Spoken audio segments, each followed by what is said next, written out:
would like to begin with the land acknowledgement. Chicago is the traditional homeland of the Council of the Three Fires, the Ottawa, Ojibwe, and Potawatomi nations. Many other tribes like the Miami, Ho-Chunk, Sac, and Fox also call this area home.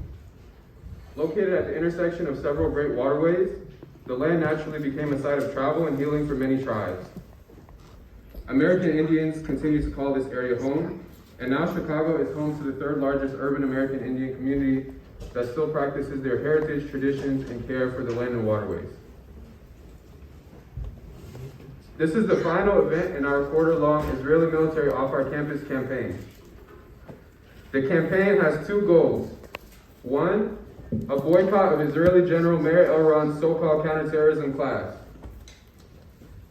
Two, creating mass opposition to the presence of him and all other Israeli military institutions and personnel on our campus, including his host, the Israel Institute. SJP has published an extensive report on the Israel Institute, detailing its connection to the Israeli security industry and campus organizations, including at UChicago, which attempt to smear and repress Palestinian advocacy and activism. And this report can be found both on our social media and on our websites. The event at which we are gathered today is the culmination of our counter-education strategy, which is aimed at proving that so-called counterterrorism discourse is not only not academic, but as our ongoing list of 18 reasons on social media shows, it is racist, imperialistic, orientalist, and has no place at any university. Our goal is to create an environment where the Israel Institute and its discourses are seen for what they are: state propaganda and a cover for settler colonial violence. We envision a campus where this unacademic and violent nonsense becomes widely unacceptable. We see students as intellectually and politically active agents at the forefront of struggles to build a better world, not passive targets of state propaganda, Israeli or otherwise.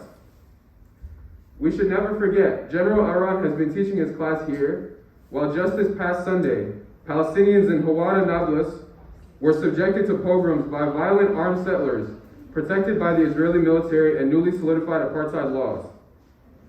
The supposedly liberal and democratic government of the United States provides unquestioning support to these colonialists, unquestioning support to an Israeli state that is speedily spiraling into fascism. In light of these ongoing atrocities, we have to ask, what project does the positioning of victims of colonialism as terrorists serve? The answer is, it serves an imperialism that will stop at nothing to achieve its goals. Over the past 9 weeks, we have demonstrated the power of student organizing through consistent in-person actions every week, social media campaigns, news articles and opinion pieces published in newspapers from the Maroon to Southside community publications. We have propagated our message across campus and throughout the city. The campaign has also led to the development of new alliances with faculty and academic departments, such as Race, Diaspora, and Indigeneity, and the Civic Knowledge Project, and coalitions among student organizing groups, such as Care Now Cops and UChicago Against Displacement. All of us agree that the Israeli military needs to be kicked off our campus immediately. We will continue to work towards the realization of this cause, regardless of the many attempts at repression by the administration, the UChicago Police Department, and petty, racist, shameless anti-Palestinian students. We call on everyone here, if you haven't already, to sign our statement and participate in our movement to build a liberatory education on campus.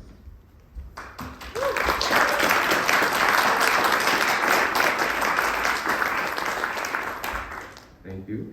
We will now turn to our distinguished panelists, Professor Julian Go and Professor Andy Clarno, who joins us from UIC. Unfortunately, Professor Joanne Barker, who intended to speak about Indigenous resistance movements on Turtle Island, was not able to join us today. So our panelists will speak for the first 40 minutes, after which we'll turn to Q&A, which will start with a few prepared questions from SJP, and then turn to the audience as a whole. So thank you everyone for coming, and we hope to have a fruitful discussion.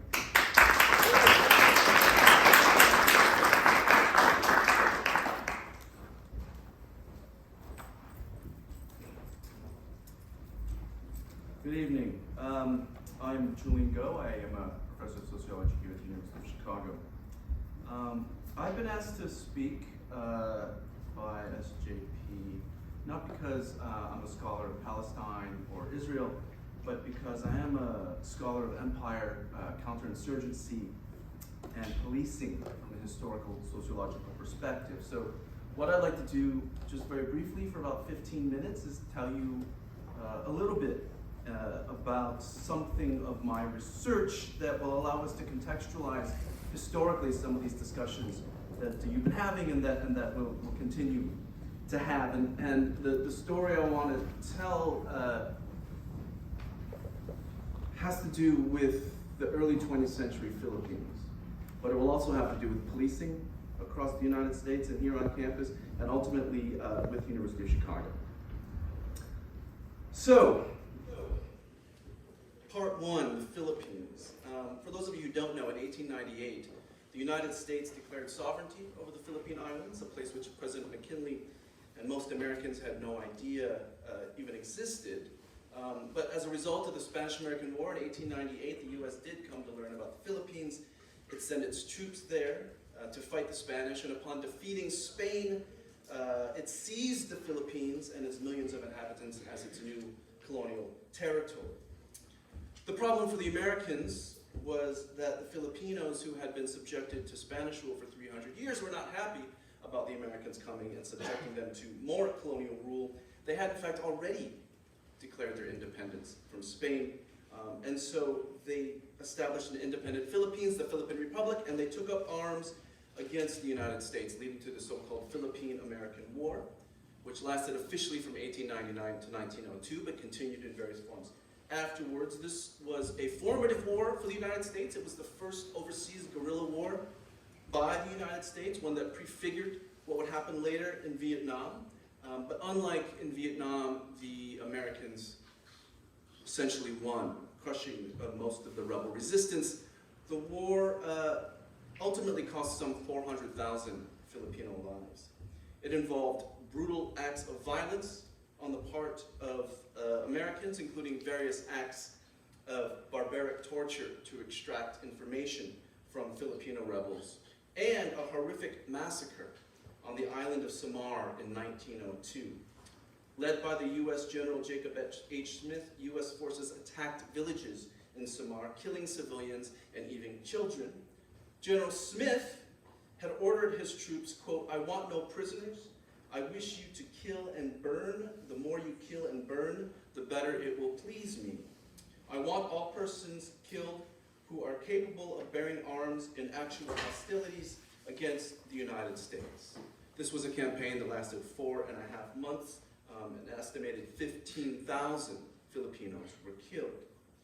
Now, what's important for us here, or one of the things that's important for us here, was that this violence was justified, both to the U.S. military and to Americans themselves and to the American public, on the grounds that Filipinos were criminals and terrorists. And here we get to the discursive logic behind counter-terrorist discourse, because in the Americans' discourse, the two terms of criminal and terrorist were more or less the same. Supposedly, Filipinos were criminals because the very act of taking arms against the United States to call for independence was, according to the Americans' new laws, about which the Filipinos had nothing to say. According to those laws, this was a crime. And Filipinos were called terrorists because they were presumably forcing average Filipinos, upon pain of violence, to join their cause. And they were called terrorists simply because they took up arms and were fighting against colonialism and fighting for freedom. So General Jacob Smith, in fact, justified the massacre at Samar on the grounds that earlier in that year, Filipino troops had killed 50 U.S. soldiers. And rather than classifying this as an act of wartime defense, as an act of legitimate rebellion against an occupying oppressor, the Americans called the attack a massacre by Filipino terrorists. It was a crime and an act of terror. And so the logic of counterterrorism was this: the Filipino insurgents were not freedom fighters, but irrational, violent terrorists who only respond to force. And if they only respond to force, state violence against them is justified.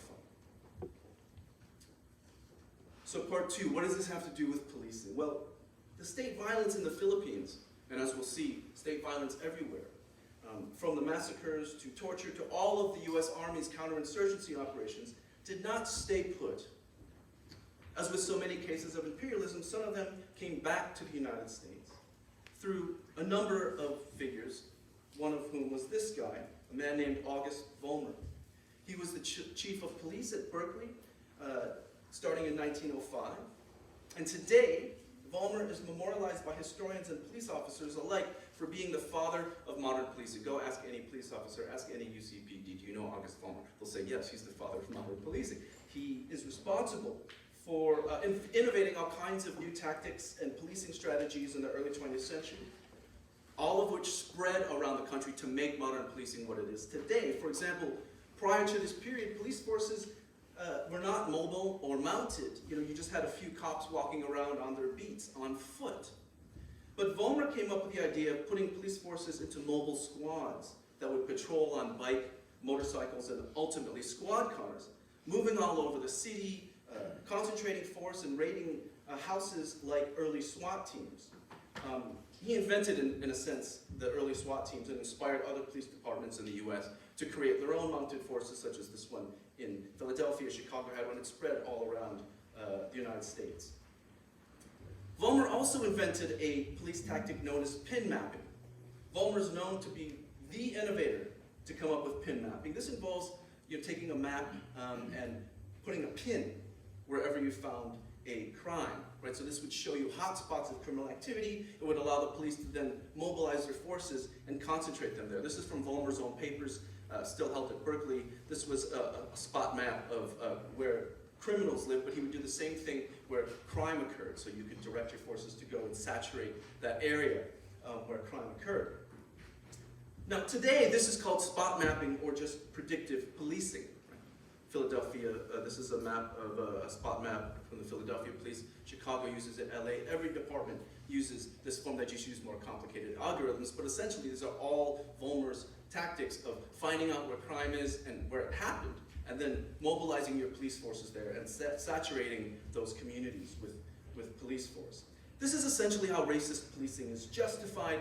Police are sent only to those areas of high crime, but those areas that they think are high crime or that show up on a map are only areas of racial minorities, not because they commit more crime, but because of historical biases in data collection and racist assumptions about criminality. So this is a racist tool of state power. Vollmer popularized this too.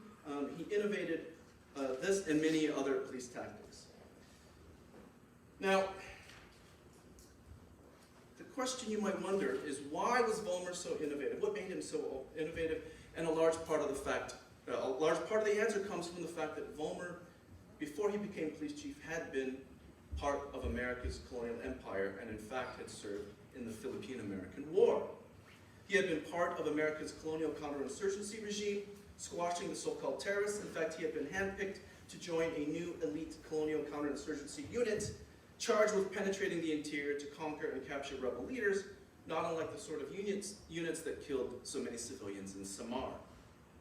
And only after this did Vollmer return to Berkeley and become chief of police. He later became chief of police in Los Angeles.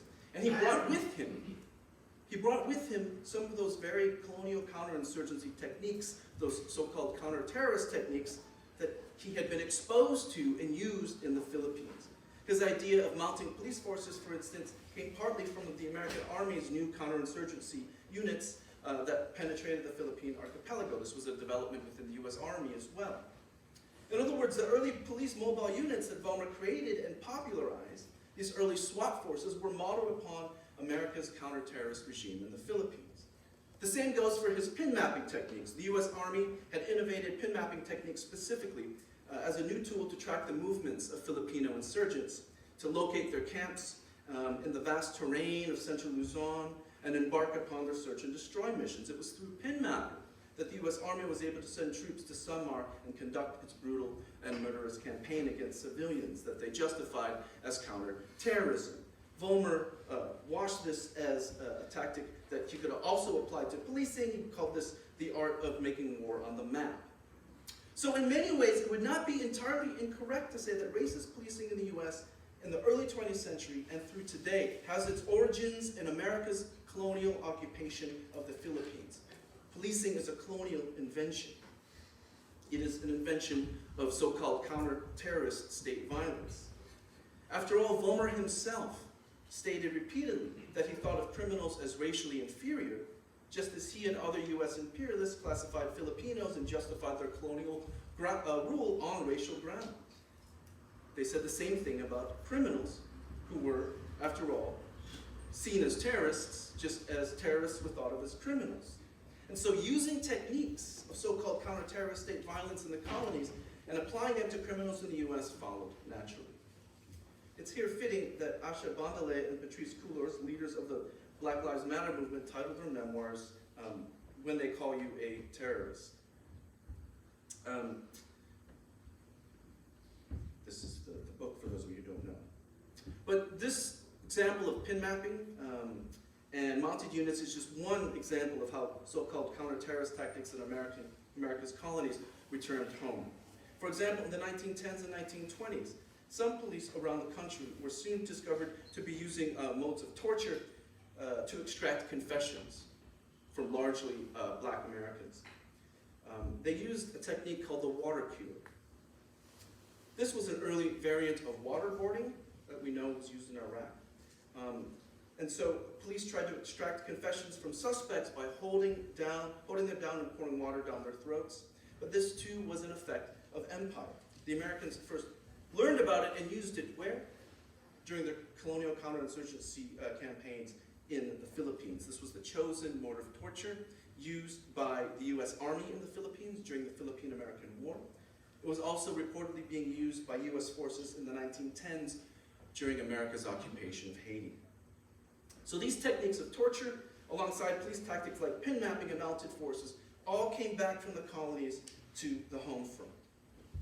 So what this little story tells us is that the state violence of military engagements overseas, of counterinsurgency operations and counter-terrorist tactics, do not stay put. They do not only live in the site of their origins, they move around. And in this case, they came back to the imperial metropole to fundamentally shape state violence at home with disastrous effects. Presumed criminals here in the US become treated like presumed terrorists, ostensibly warranting violence by the same set of counterinsurgency tools, tactics, and techniques used in the colonies. Now, all of this happened in the early 20th century. It seems like a long time ago, but the circulation of state terror has continued ever since. It's taken many different forms. It's encompassed parts of the US empire, parts of the British Empire, parts of all empires, and it includes even places like Israel. Consider a training program that has been going on between US police and Israel military and police ever since 2001. Since then, and continuing on up through the present in many cases, officials and officers of US police forces from around the United States have been sent to Israel to learn and observe about counterinsurgency and so-called counter-terrorist techniques from the Israeli military and the Israeli National Police. A delegation of officers from towns in Massachusetts in 2017, for example, toured the West Bank, East Jerusalem, the border with Syria, and Israel's Municipal Police Academy to learn about intelligence gathering and surveillance and other tactics like roadblocks and weapons for crowd control, which they have been trying to bring back for policing in the United States. They also learned various other Israeli police tactics, with one county sheriff returning home to the United States from one of these training trips, who went on record as saying, in reference to how Israeli forces used forces during arrests, he said, quote, "We'd be in jail if we did something like that here." Police officials from all around the country, in fact, have participated in this program, with numbers of police officials and US representatives going on these training missions, the numbers exceeding the thousands. This also includes police officers from the Chicago Police Department. It also includes a man named Chief Timothy Fitch. Fitch, in 2011, was sent to Israel for training. He returned home by 2014 to serve as St. Louis County Police Chief, thus overseeing the police murder of Michael Brown at Ferguson in St. Louis County. So this repeats the patterns we saw earlier in the century, when folks like August Vollmer went overseas, learned tactics and techniques of state violence there, and brought them home for police to use on domestic populations. Again, state terror overseas, created in the name of countering terror, created to mete out violence against presumed terrorists and so-called criminals. This state terror does not stay put. It is not something that just happens far away. It circulates everywhere and comes home.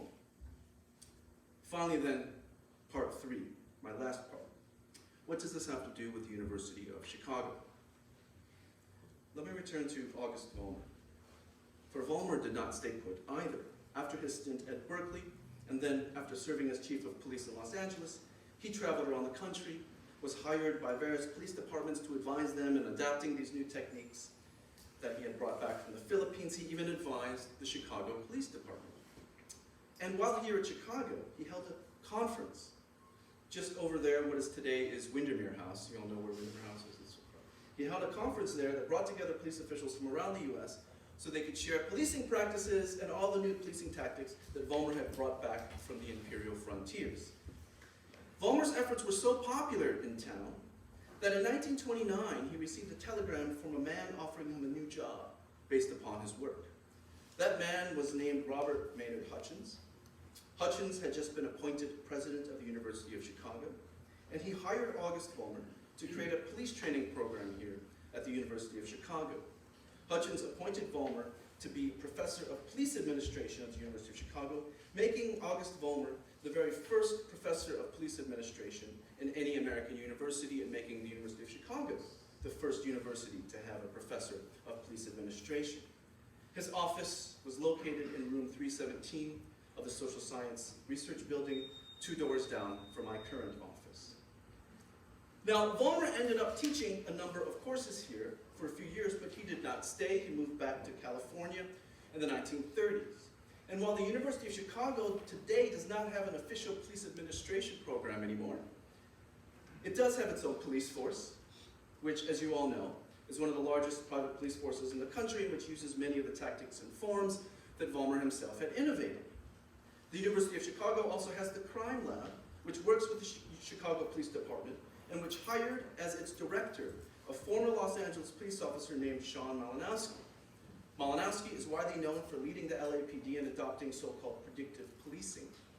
This is a form of policing rooted in Vollmer's pin mapping techniques, and which has, by all accounts, been a primary method of racist policing, a tool by which police justify their over-policing and harassment of Black and Latino communities.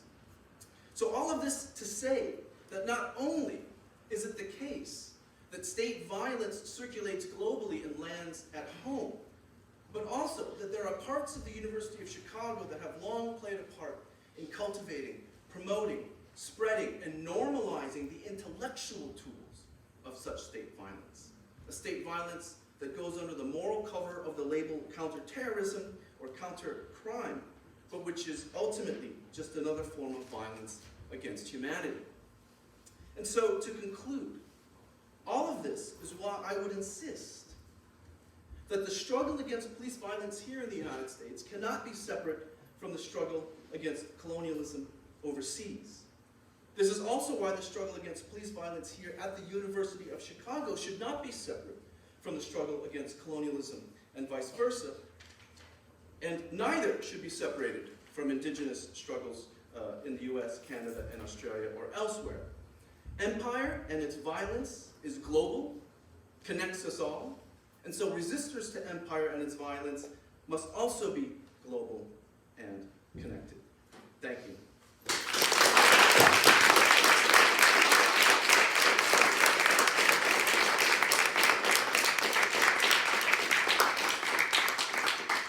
So now I'll welcome Professor Clarno.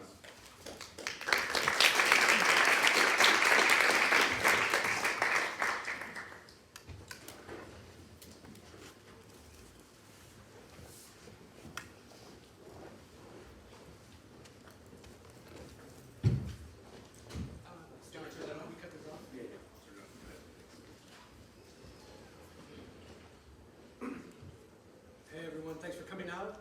Can y'all hear me in the back? Great. Over the last year, the Israeli military has intensified intensified its repressive violence as part of an ongoing operation that the state calls Break the Wave. Relying on a resurgence of extrajudicial assassinations, military arrests, land confiscations, and home demolitions, Operation Break the Wave began under the previous Israeli administration and has intensified since Benjamin Netanyahu's return to power in November. Late last week, an Israeli undercover unit entered the old city of Nablus to execute 2 Palestinian militants. When the Palestinians dared to resist, the Israeli army flooded the old city, subjecting Nablus to the full force of violent repression. Israeli soldiers killed 11 Palestinians, injured over 100, and left the old city in ruins. Just weeks earlier, an Israeli raid in Jenin killed 10 Palestinians, and another in Jericho killed 5. In total, Israeli forces have killed over 60 Palestinians in the first 2 months of 2023, after killing over 230 in 2022. And then, 2 nights ago, 100 armed Israeli settlers, accompanied by a dozen Israeli soldiers, descended on the Palestinian town of Huwara, near Nablus, where they opened fire and burned the city to the ground. Dozens of homes and businesses, hundreds of cars were set on fire, and the settlers prevented Palestinians from leaving their homes while they were on fire. One Palestinian died of a gunshot wound because soldiers blockaded the road and refused to let an ambulance pass through. 350 Palestinians were treated for injuries that night. And since then, settlers have patrolled the outskirts of Huwara, controlling who enters and exits. The perpetrators, of course, have not been punished, even though they're well known to the Israeli police, which is headed by Itamar Ben-Gvir, a settler from Hebron, who has a long history of participating in violent attacks on Palestinians. As Israel intensifies its settler colonial project in Palestine, and as Palestine solidarity movements grow stronger around the world, more and more people are recognizing Israel as a racist apartheid state. In 2017, a report by the United Nations Economic and Social Commission for Western Asia documented the ways that Israel's apartheid regime oppresses and dominates the Palestinian people as a whole. And then, over the last 2 years, Human Rights Watch, B'Tselem, and Amnesty International have all released reports documenting Israeli atrocities and declaring Israel an apartheid state. Even US politicians like Jimmy Carter and Bernie Sanders used the language of apartheid to challenge Israeli policies.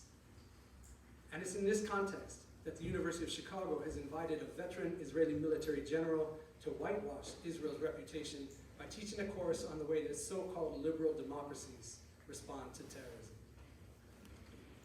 In my comments, I want to focus on 2 points. First, the discourse of terrorism itself, and second, the so-called war on terror. I'll start with a story from 2002, when I was a Fulbright student studying Arabic in Damascus. In March 2002, the Israeli military launched a brutal campaign that they called Operation Defensive Shield. It was Israel's largest combat operation since 1967 in the West Bank. The military invaded and reoccupied every Palestinian city in the West Bank. They surrounded and besieged Yasser Arafat's presidential compound in Ramallah, as well as the Church of the Nativity in Bethlehem. And they demolished the heart of the Jenin refugee camp.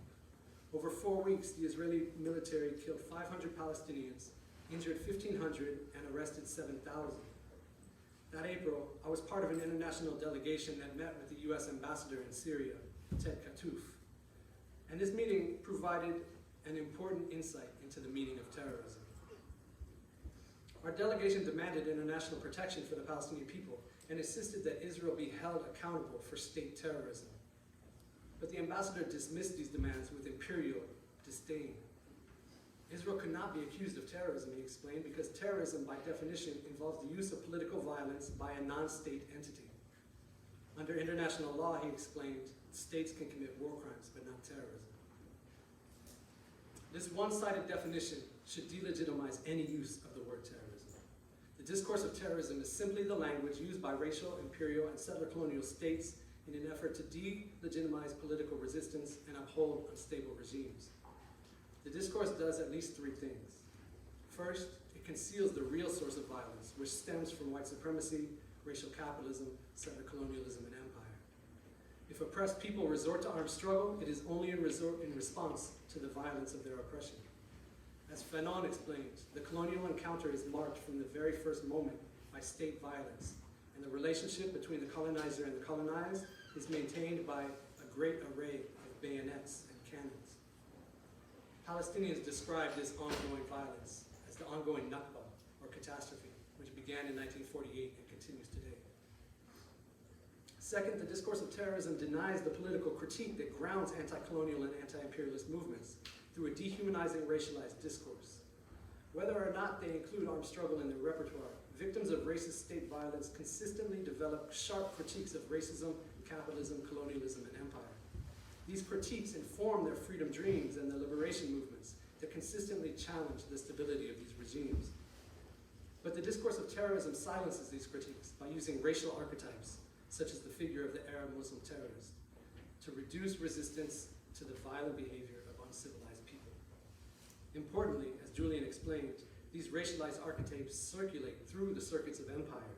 The image of the Arab and Muslim terrorist that informs the US war on terror, for instance, is grounded in imagery and discourse that emerge from the Israeli suppression of Palestinian liberation movements. Moreover, because the discourse is racialized, non-state actors who are aligned with the racial state, like Zionist settlers in Palestine or white nationalists in the United States, are almost never defined as terrorists. Finally, the language of terrorism justifies the use of repressive violence and racialized surveillance by police, military, intelligence, and paramilitary forces in an effort to protect so-called liberal democracy. Indeed, the Israeli general's course description explains that it explores the ways that Western liberal democracies respond to the threat of terrorism. Defining Israel as a liberal democracy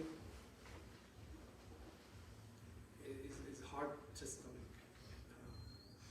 But the discourse of terrorism positions the state as a protector of liberty and democracy and implies that the state is justified in using any measures it deems necessary to protect its modern liberal order from the savage forces of chaos and violence. This brings me to my second argument, that the so-called global war on terror must be understood as a racial project driven by Israel and the United States to shore up unstable settler colonial and imperial regimes. Importantly, this war did not begin after 9/11, but it dates back to the late 1960s, when the Palestine liberation movement built strong connections with black radicals and internationalists in the United States and around the world. Initially, government surveillance programs, such as Operation Boulder, focused on Palestinian and Arab leftists and secular nationalists, especially those associated with the Palestine Liberation Organization. But after the Iranian Revolution, the figure of the terrorist began to expand through a process that conflated Arabs and Muslims. With the collapse of the Soviet Union, there were two shifts took place in the 1990s. First, there was a shift from communism to terrorism as the primary threat discourse informing US empire. And second, the conflation of Arabs, Muslims, and Middle Easterners expanded, leading to the hyper-surveillance of those communities. So when the administration of George W. Bush used the 9/11 attacks in New York and Washington, D.C. to formalize a global war on terror, it was building on long-standing practices grounded in the logics of US empire and Israeli settler colonialism. The so-called war on terror is an endless, expansive, global project that includes military invasions, drone wars, assassinations, extraordinary renditions, and torture, as well as the hyper-surveillance and criminalization of anyone presumed to be Arab or Muslim. Importantly, it does not just take place through imperial wars and other interventions over there in the Middle East. It also targets diasporic communities from the region that live here in the United States, as well as in the UK and other parts of the world. The war on terror activates the racialized discourse of the Arab and Muslim terrorists by deputizing civilians to participate in surveillance through programs such as suspicious activity reports and countering violent extremism. These programs rely on and inculcate a racialized discourse of terrorism. Countering violent extremism, or CVE, is grounded in the unfounded theory that it is possible to identify early warning signs of radicalization. So CVE programs encourage educators, librarians, religious leaders, mental health workers, and social service providers to report expressions of Muslim culture, Islamic religious belief, support for Palestine liberation, and critiques of foreign policy in the US, with the idea that then they'll develop interventions to help off-road people away from this process of radicalization. Suspicious activity reports are part of the Department of Homeland Security's If You See Something, Say Something program. Y'all are familiar with that program. What happens whenever somebody calls to report seeing something that they consider suspicious, the report that gets written up is called a suspicious activity report. Because of the overwhelming association of Arabs and Muslims with terrorism in popular culture, the vast majority of SARs filed by police and civilians involve suspicions about people who are assumed to be Arab, Muslim, or from the Middle East. Here in Chicago, we've done research on these. Over 53% of all suspicious activity reports that include markers of racial identity list the suspect as Arab, Middle Eastern, Muslim, or quote-unquote olive-skinned. And 76% identify the people as people of color, more broadly. The use of suspicious activity reports as a tool of racial profiling can be seen in some of the examples of activities that people consider suspicious. In June 2016, for instance, a concerned citizen called the Chicago police to report seeing two men and a boy, all of whom, quote, appeared to be Middle Eastern, sitting on a bench at a CTA train station during rush hour on 2 different occasions. The group did not board a train, and eventually they got up and left the station. Video surveillance confirmed that on both occasions, the group exited the train, sat down on a bench for 15 minutes, and then left the station. One of the men was, quote unquote, carrying a black duffel bag on both occasions. One of the primary functions of SARS is to criminalize dissent and suppress political critiques of U.S. foreign policy in the Middle East. Another is to criminalize a wide range of everyday behaviors when performed by people of color, including work, mental health crises, and protected speech. The most common pattern we saw in the suspicious activity reports from Chicago and Illinois is photography, while olive, brown, or black. People submitted SARs after observing people of color, especially people that they identified as Arab or Muslim, taking photographs of churches, train stations, fire stations, the state capitol, the Art Institute, and other locations across Chicago and across the state. In 2016, during the Major League Baseball playoffs, when the Cubs were on their way to winning the World Series, a man reported a suspicious male, possibly Middle Eastern, at the L station across from Wrigley Field. He appeared to be out of place while taking various photographs of Wrigley Field and was seen typing or texting, possibly in Arabic. These reports, so what happens when a suspicious activity report, it comes to the Chicago Police Department. They have a center there called a fusion center. These are one of the newer tools for data sharing between local and federal agencies that's been developed as part of the so-called War on Terror. Every state and every major city has a fusion center located at the police department headquarters. Illinois State Police has one, Chicago Police Department has one. You have agents not only from the Chicago Police, but from the FBI, the DEA, the ATF, the Illinois State Police, Department of Homeland Security. They're all in a room together on their computers sharing information with one another. The whole idea is to kind of facilitate access to information and data sharing across agencies as part of a counter-terrorism project. But the point that I want to get to here is that programs like counter-violent extremism and suspicious activity reports, they reify racialized suspicion among the public and proliferate racialized surveillance throughout society. Finally, and this is my last thing I want to talk about, is that it's important to recognize that the so-called war on terror is just one of the many police wars that's deployed by the U.S. empire state to contain the racialized poor and to suppress dissent. The war on crime, known here in Chicago largely as the war on gangs, is used to justify police deployments designed to monitor, contain, and eliminate Black and Latinx populations by concentrating surveillance and violence in working class communities of color. Almost every single police strategy in Chicago is justified in the name of combating gang violence, including stop and frisk, electronic surveillance, beatdowns, false confessions, torture, and murder. The CPD maintains a gang database that includes more than 134,000 names.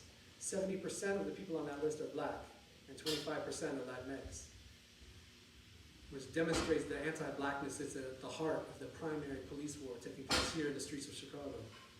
Moreover, the CPD shares its databases with over 500 agencies across the country and participates in joint task forces with the FBI and other federal agencies to track and target alleged gang members.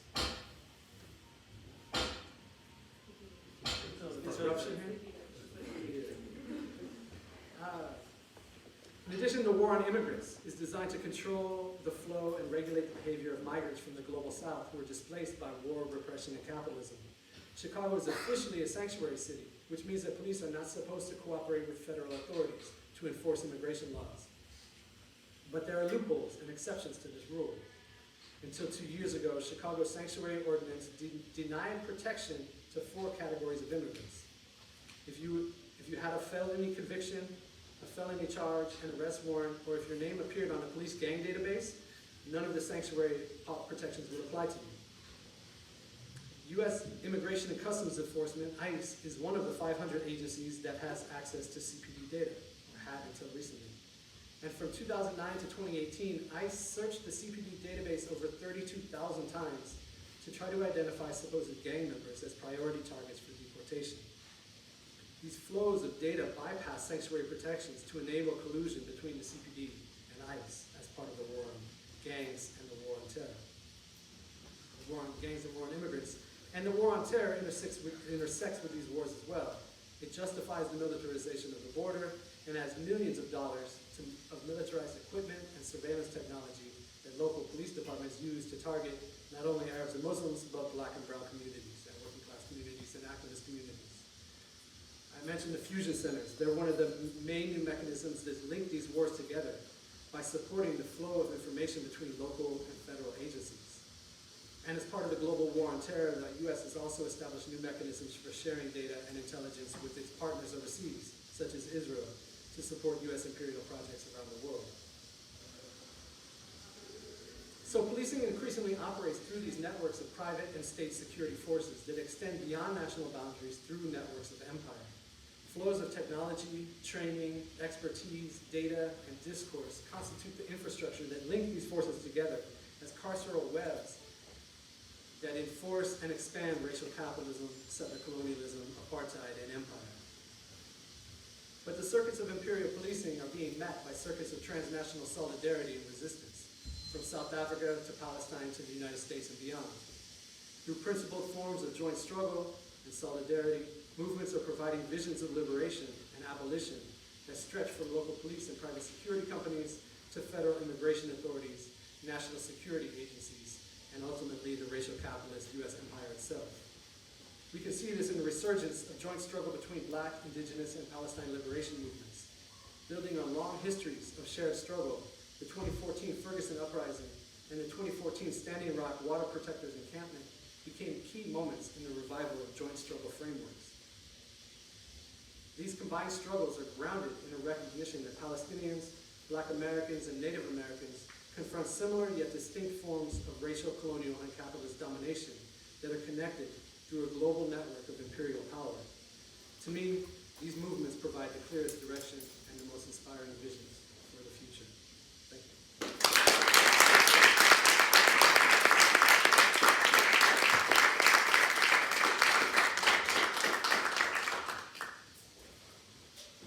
We can give both our panelists one last round of applause.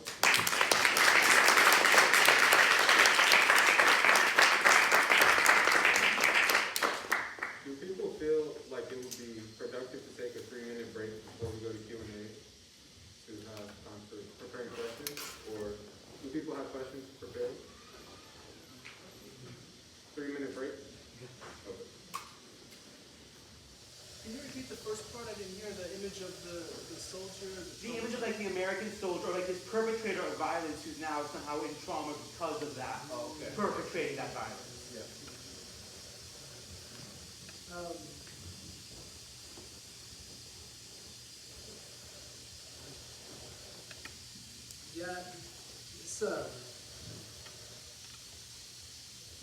I'll talk about it not in terms of the American soldier, but one of the things that Israel, through the so-called peace process over the last 30 years, one of the things that Israel has done, especially since the Second Intifada, the second uprising from 2000 to 2005, one of the things that Israel has successfully done is to incorporate Palestinian police forces into the system of repression.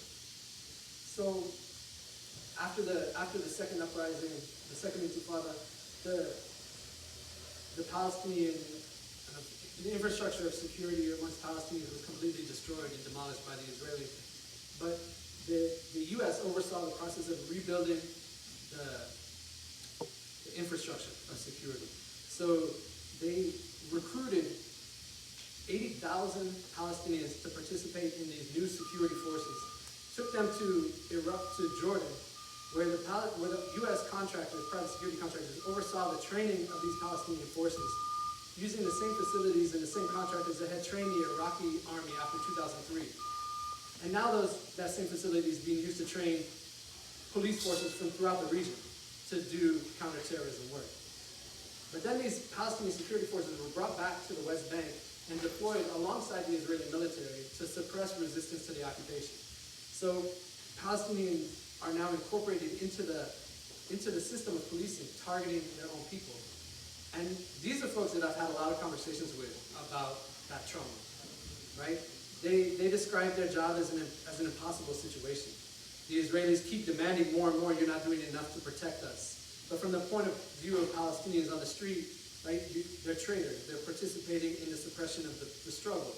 So for instance, whenever young people gather near a checkpoint to throw stones at Israeli tanks, what the Israeli military will first do is call a Palestinian authority and say, we want you to deploy your police to remove these kids from the streets, right?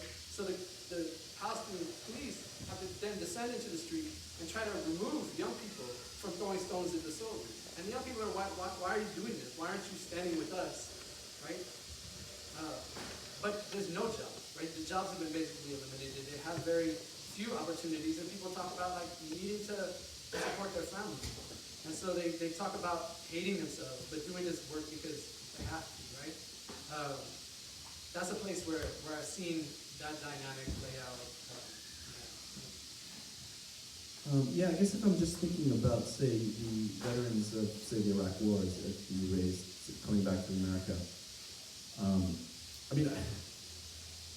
I think of these as one of the many tragic outcomes of empire. These are victims of a war machine. They are enlisted into it with all kinds of promise. Many of them promise citizenship. Right? This is obviously of the military, the U.S. Army's program of enlisting non-citizens to get them to come to this. It's a long-standing practice of empire and of state terrorist machines. And people get traumatized by this. We're not born to kill, and these people are unfortunately trained into this system. And I can't help but think of Frantz Fanon, who I go back to again and again. And his whole writings on violence, and during the Algerian War and during colonialism more generally, is precisely to illuminate the dehumanization that imperialism and war leads to on both sides. So, one of Fanon's crucial points that I keep thinking about is how the imperialist, the oppressor, is also dehumanized and is also traumatized by the work that they are forced to do in many ways. And so I think of it in that frame. I think of it as a long-standing practice of empire to traumatize and harm even the people it enlists. And it's a tragic outcome that's very real and problematic, especially since dealing with trauma among veterans, we don't have the system to deal with that, right? Which is also something that Fanon complained about and wrote about when he talked about the French soldiers experiencing trauma from this. So, empire is something that corrupts us all, and that's why we should all work against it. Let's say there's an upcoming art exhibition is being planned here in Chicago. Will be taking place in April, I believe. It's a veterans art biennial with art produced by veterans. Much of it is anti-war art, right? Of veterans who've kind of become very critical of what they were asked to do and use art as a way of kind of processing that. And so, I would encourage everybody to check that out as a place to really think about the way that people are processing that trauma. Any other questions? I guess this is much more for us to present, but I'll open up as well. You might come up and see it part of the Sorry, I have a quiet voice. You guys have both talked about the U.S. As an empire, and there's a long history of the U.S. empire still exists today in terms of the territories that the U.S. holds. And I guess I was thinking about the Philippines, which is an independent country now, but the increasing militarization, specifically the U.S. militarization of it, with the rise of, I guess, resurgence of the Marcos regime, and what your thoughts were on that.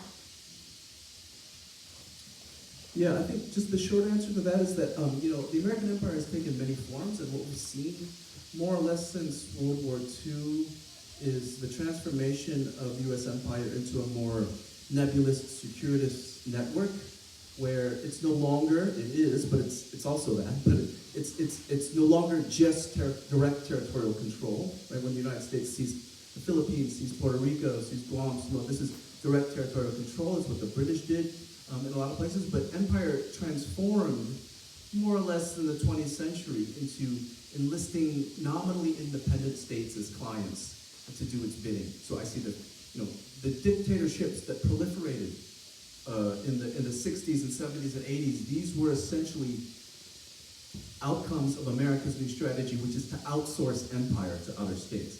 I would include the Philippines under Marcos there. I would include all of the African dictatorial regimes. We would think of maybe Israel today as part of an outsourced American empire, and given that the United States funds its the military, so I would see it all in that kind of frame. And at the same time, a lot of these post-colonial countries that end up client states as empire, right? They pay a lip service to anti-colonialism, but there's all kinds of political machinations going on in creating these webs of empire. I mean, Saddam Hussein was a client of the U.S. For a very long time, and usually what happens is there's a logic to this kind of clientelistic empire. Is the client goes along with the U.S. until they decide that they're going to go against it, until they become recalcitrant, and that's when they become suddenly the evil dictator. But up until then, we support them, and I think you could think of the Philippine history as sort of following that kind of logic as well, and you could think of so many other client states in a similar kind of vein.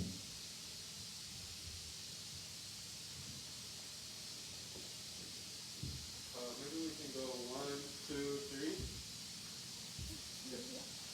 One of the things I was wondering was, there's a similar argument I see deployed with Justice for Palestine, as well as Black Lives Matter movements or Indigenous movements, where the claim is that it's not the right way to protest, right?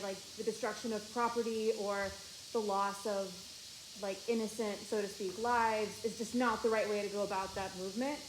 And I find it really difficult and very frustrating to explain how people and property aren't safe under colonialism or these kind of occupational regimes.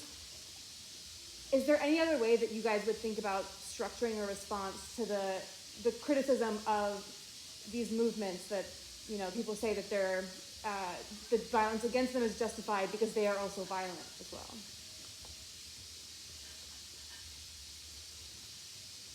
I mean, my immediate reaction, and then I think you might have a lot more to say about this, but my immediate reaction is that oftentimes that construction of people resisting as violent is a construction. And I think Andy got at this a little bit in this talk. It's a common narrative to construct anybody who opposes the system as violent. It justifies terror, like the state terror, right? So these kinds of assumptions about who is resisting feed the machine of legitimation. It wasn't surprising to me. It was tragic, but it wasn't surprising to me when Black Lives Matter movement got constructed as terrorists. It's ridiculous, absolutely ridiculous. But this is a common logic, right? Palestine resistors in Palestine, any social movement that rises up gets classified in these terms, and that's just the way power classifies, right? So I think, and he's totally right, and you can say more, but, to think of the discourse of terror as a language of imperialism, right? And so that's where I would think about that. I don't know if that helps at all. Yeah, I mean, I come back to a couple of things. I think, one is that when people rise up and resist, they're resisting a violent system. Right? The system is violent, and it has been, right? And regardless of the ways that people rise up to resist, is the resistance itself that is considered dangerous and is targeted, right? And the label terrorism is slapped onto things that aren't violent, right? Oftentimes. But I think that, and the other piece of it is that it's the othering discourse, the racializing discourses of who is a terrorist that shows the way that this is constructed. Right? Those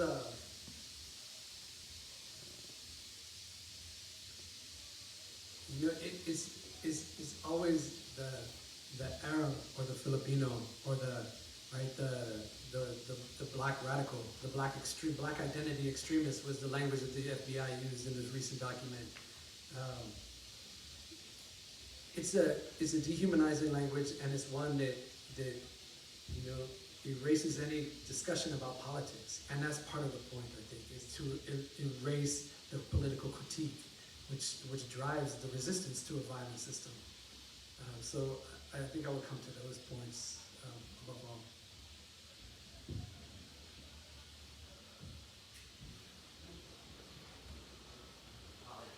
I am Ram. Thank you so much for speaking, both of you.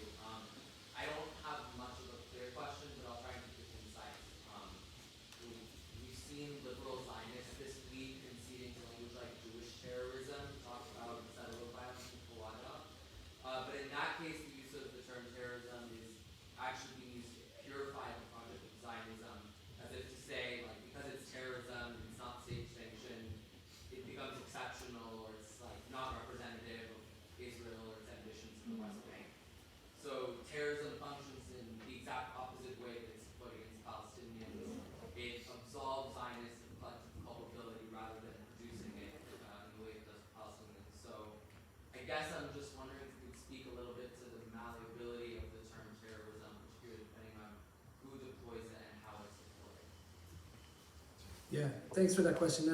And the points that you raised, I mean, you're spot on. Your analysis is sharp. So thank you for bringing that to this conversation. Yeah, I mean, I think that we've seen this before to some extent, right? In the language of domestic terrorism, that circulates from time to time within the United States in response to white supremacist or white nationalist violence. But I think that there's two important pieces, right? One, that language, it doesn't stick to those populations, right? It doesn't. But it does justify continued investments in security, in securitization and policing and surveillance. So for instance, in 2021, the Biden administration introduced a new policy supposedly to target what they call domestic terrorism in response to the January 6th takeover of the Capitol. And among the things that bill does is it increases funding for the FBI, right? It calls for more organizations to be labeled foreign terrorist organizations where their funding can be targeted and shut down. And it promotes new forms of data sharing internationally amongst the various different agencies. So the additional funding that's going to come as a result of this focus on domestic terrorism is going to increase the surveillance and targeting of Arab and Muslim communities. And we'll see the same thing happen in Israel right now. On the same time that the Israeli military is conceding the use of the language of terror to talk about Huwara, the Israeli cabinet is putting forward a new proposal for legislation that will call for the death penalty for terrorist acts. But not for all terrorist acts, for terrorist acts that are targeting Israeli citizens, right? So even if those the violent settler organizations are called terrorists targeting Palestinian villages, they would never be subjected to that law, right? So that unevenness of it is a fundamental part of the way that the language works, I think. Yeah, I mean, I'd just say excellent analysis, and I think it just gets to the point that I think we all can agree upon, but that we all constantly have to press home, which is the language of terror. The term terror is not a neutral one. It's politicized through and through. It gets manipulated and used any ways that power wants to use it. So it's a term that's meaningless except as a political tool. And so to have a class that's supposedly going to be objective about counterterrorism is to fall prey to that logic, because the counterterrorism, whether you say state terrorism, counterterrorism, it's part of it's implicated in relations of power. And we have to keep that in mind whenever we are talking about things like terrorism, counterterrorism, classes that supposedly teaching, just in an objective, neutral way, counterterrorism. It employs that term, and so doing, it implicates itself in relations of power, even as it tries so hard to deny that it is implicated. Hi, my name's Michael. I'm from an anti-imperialist organization called Behind Enemy Lines. So I want to thank SJP for holding this panel and opening it to the public. And thank you all for coming to speak. And I would be remiss if I came to this campus to talk about Palestine and didn't talk about the Crown family, who has their name on half the buildings on this campus.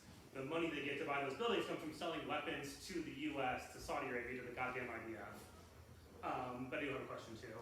I wanted to ask about not just the discursive use of the word terrorism, but the literal designation of organizations as foreign terrorists, like in the Philippines, the Communist Party of the Philippines, the New People's Army, the organizations of Palestinian resistance, are literally on a list saying you cannot provide support for this.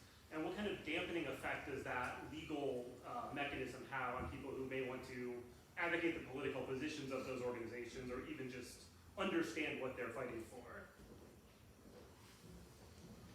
Yeah, this is a really important part of the way that the U.S. has built up the infrastructure for the so-called war on terror since the early 1990s, is by targeting flows of funding, right, for designated terrorist organizations.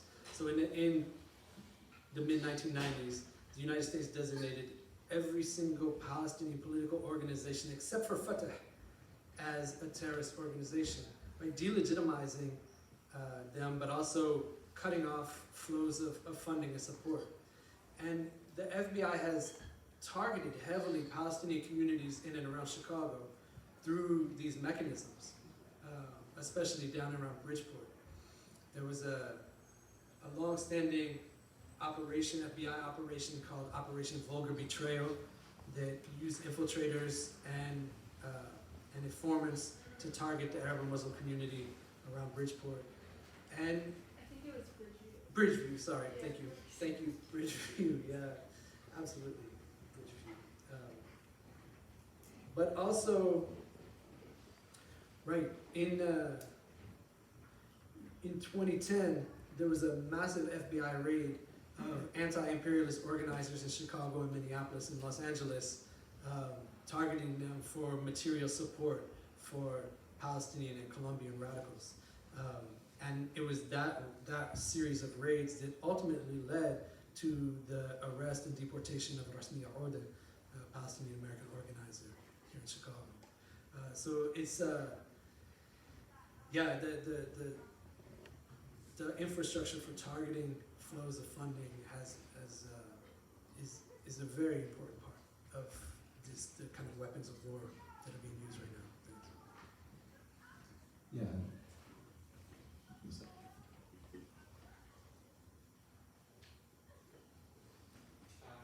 Thank you both so much for your input, PhD student from Rice University. I was curious a little bit more to hear after you both expanded and gave us such wonderful input on these different policing practices and also the terrorist or state terror discourse, to hear a little bit more about the maybe other strategies, other surveillance strategies, settler colonial strategies of how in Israel and the US the settler colonial project expands, and what are also maybe some of the classical motives behind it. So I'm thinking, for example, also on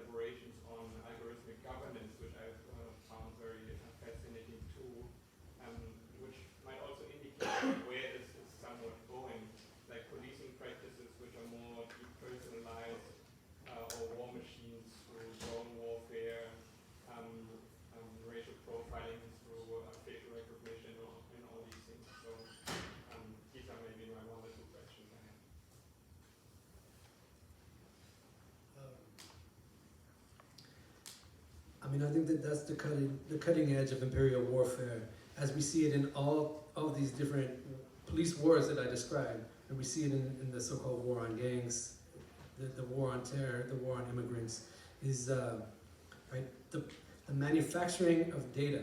Right, the manufacturing of data is fundamental, and it's consistently rooted in racialized archetypes, racialized figures. Right, so when Chicago Police Department creates a gang database that includes over 130,000 people, right? 70% of them are black, 25% Latinx. That it is by, deploying concentrated deployments in black and brown communities and aggressive stop and search operations and arrest targeting young black people, right? So the Chicago Police Department, for instance, has criteria for how a person is supposed to end up on a gang database, to receive a gang designation. But the department doesn't require any evidence to support this. So ultimately what happens is that the department declared that when Chicago police submit a gang arrest card indicating that the person they've arrested is a gang member, all they have to do is click a button saying that the person self-identified as a gang member, right? But then, and there's no evidence required, and there's nothing to show that the person actually self-identified, but it just gets entered into the system. But now this data point has been manufactured, right? And it's taken as fact, and it circulates amongst 500 different agencies, which can search and use this data for their own purposes, presuming that that person is actually a gang member, right? And is therefore, right, delegitimized, dehumanized, and subjected to all kinds of violence. The same happens with the designation of the terrorist through things like suspicious activity reports. So this data is manufactured, is grounded in these racialized archetypes, it's manufactured, it's cleansed to make it seem like it's just facts, right? Erasing the material conditions in which it's produced, and then it circulates through these different agencies and across borders. And is used for predictive deployments and various other reasons. Those high-tech weapons of surveillance are really like the cutting edge of imperial warfare, I think. Yeah, I would just add maybe two things, maybe three if I get there. But the first one is, when I think about these high-tech weapons, I think of, big data, I think of drones, all these things. These are just yet more reiterations of the self-same, and the self-same being imperial power. I mean, this is what's so fascinating when you look at things like predictive policing and even gang databases. These are just newer forms of what empires have done to rule, which is collect data, collect knowledge, use knowledge. They're just using it in new forms. And so even something like predictive policing is just a more recent form of pin mapping, right, in the early 20th century. So it's nothing new under the sun. It's just power, which requires knowledge and surveillance and all these other things. The second thing is that these techniques and technologies almost always originate from colonialism, from empire, right?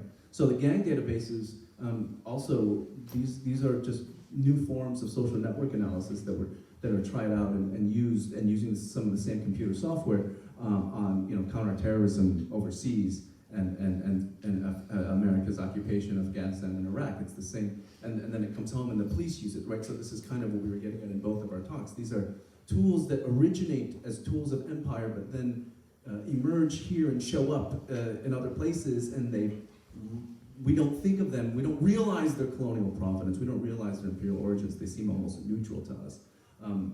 And so these are tools and tactics of empire that originate at the zones of conflict and colonial states. So, I am not, I don't think any of us should be, should assume that these are neutral, things, right? And I don't think many people do, but I think what people don't realize is how much they originate in racialized colonial regimes. I will get to the third point. The third point is that there's a whole industry that supports this, right? The same software companies and computer that produce the predictive policing and the gang software. I mean, this is the same companies that provide the U.S. military and the Israeli military with its technologies of rule as well. So these are all technologies of rule. They're supported by digital capitalist infrastructure and corporations who are behind all of this. And so we need to be alert. We need to be conscious of both how these tactics and technologies are laden with power relations, and also how they are supported by huge industries. And so there's a whole military, police, industrial, counterinsurgency, counter-terrorist complex that I would argue is global and that has money all around it and has state power all around it. For the sake of time, we are going to have just one last question from SJP, but I mean, I encourage you guys to write the questions down, submit them to us. Maybe we can work something out for to get the answer. We want to ask our panelists and anybody else in the audience who has an answer to this, given what we've learned, what we can do to enact some kind of transformation in the educational space at UChicago.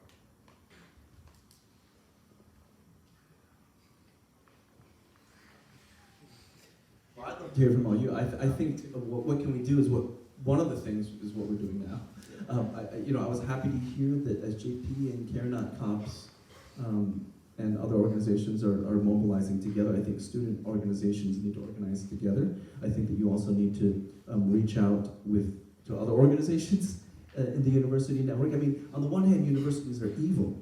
On the other hand, they are sites of life and intellectual development and enlightenment. And as long as we ensure that these are spaces that are used for that, and the way we ensure that spaces are used by that is by seizing the spaces like you did tonight, so we can have conversations that otherwise wouldn't happen, and also where networks can be made and people can be mobilized. So, I think you're doing what you should already be doing, and just continue on, and it's really important the work you do in keeping the University of Chicago and other universities spaces of possible emancipation rather than spaces of repression, and the work you're all doing, you just need to keep at it and keep going. I could expand on that.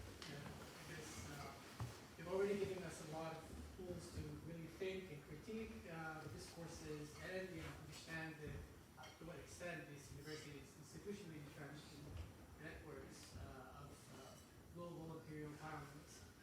But maybe the question that we should also be exploring together is, how do we as students and faculty together work towards really transforming this space?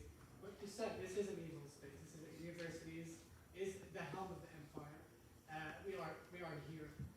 But the question is, how do we permanently change it? Is it always going to rest on individuals who are well-meaning, who are educated, or is there any way we can actually, first of all, really achieve a boycott that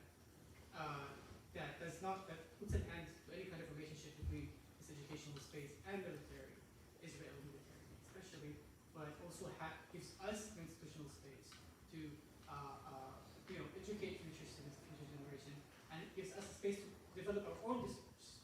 And what is that discourse anyway? That's a huge question. It's a good question, and I think Andy could maybe speak to. So we have to first of all recognize the specificity of the institutions we're working in, and there's something very specific about private universities like the University of Chicago that's going to be different from public universities like UIC, and University of Chicago is also going to be different from other sort of elite institutions that are private.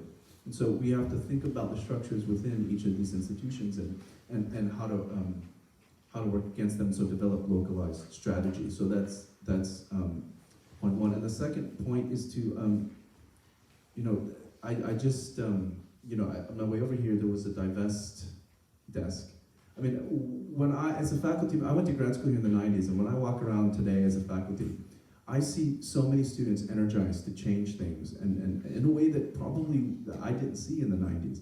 And so, I don't feel like I don't think the faculty should be the ones telling you students what to do. I think the students, I think that we're here to help guide you, but I think the students are doing what you need to do, and you're doing it right.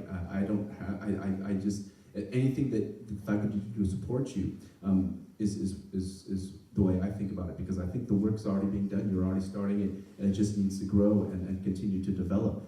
I think to critique courses and centers of knowledge production, whether that be this course or whether it be, from my perspective, the crime lab or other aspects of the university, you just need to constantly be mobilizing against that. You also need to be constantly making demands upon faculty and the university to have the kinds of courses, and you can't just be critique, also demand alternatives, right? And that's how the Department of Race and Indigeneity and Diaspora came about. It was a student-led thing, and it's a great thing. And so, University of Chicago is evil in so many ways, but it's also a space that we can, it's double-sided, right? That we have to think dialectically, and we have to think about power in all of its different manifestations. So, I'm inspired by the students, and I don't feel like I need to tell students what to do. So I'm sorry, that's kind of a cop-out, but I just kind of feel like I just want to know how to support you. And Andy, you might have something to say about the specificity of public universities as well. UIC is a very different space than it is here.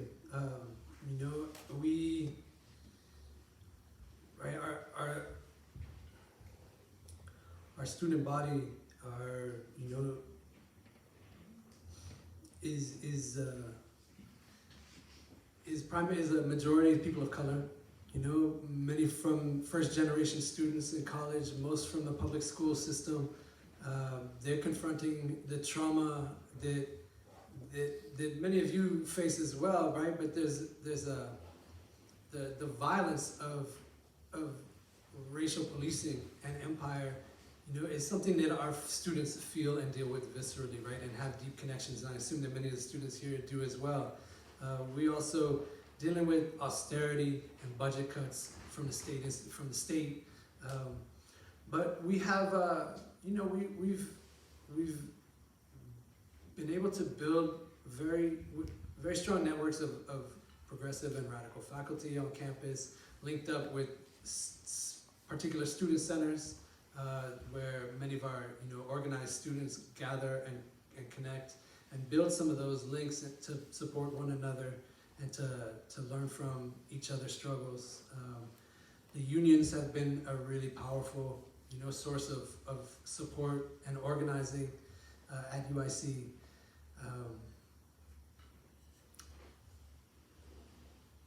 But it's a constant fight for even the smallest things. And I think that the points that Julian was making, that you've all made, finding allies, creating joint struggles, linking up with one another, identifying weak points,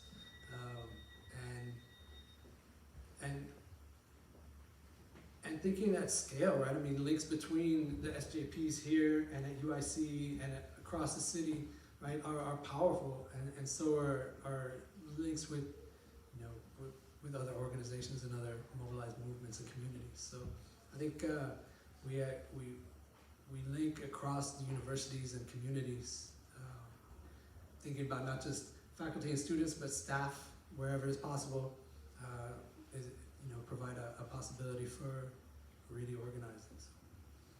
Yeah, just last thing, I think that the other thing that's involved, should be involved in all of this, that we need to mobilize a broader imagination of what education in universities can be. I'm not one to say abolish universities, but I am one to think about, in the abolitionist spirit, of imagining beyond the way universities are. And when I think of that, I imagine the way students in the 60s imagined, the way students in protesting in Manila in the 70s and in Brazil in the 80s, demanding a university that is emancipatory and that offers emancipatory spaces by different kinds of learning, by different contents of learning, that's partly a matter of different faculties, but it's also a matter of different courses, and it's also a matter of reimagining what a space of education can be. And it certainly means reimagining Chicago to be not a place where technocrats learn how to rule and make money, but a space where we can emancipate our minds and contribute to society rather than harm it. So that takes an imagination. It also takes a lot of struggle and everything from the daily organizing that Annie's mentioning, that you're all doing, to always keeping in mind a broader vision of what the university can be. And I think that's really crucial.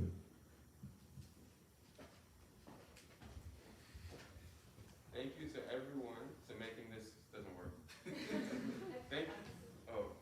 Thank you to everyone for making this a great event. Can we clap?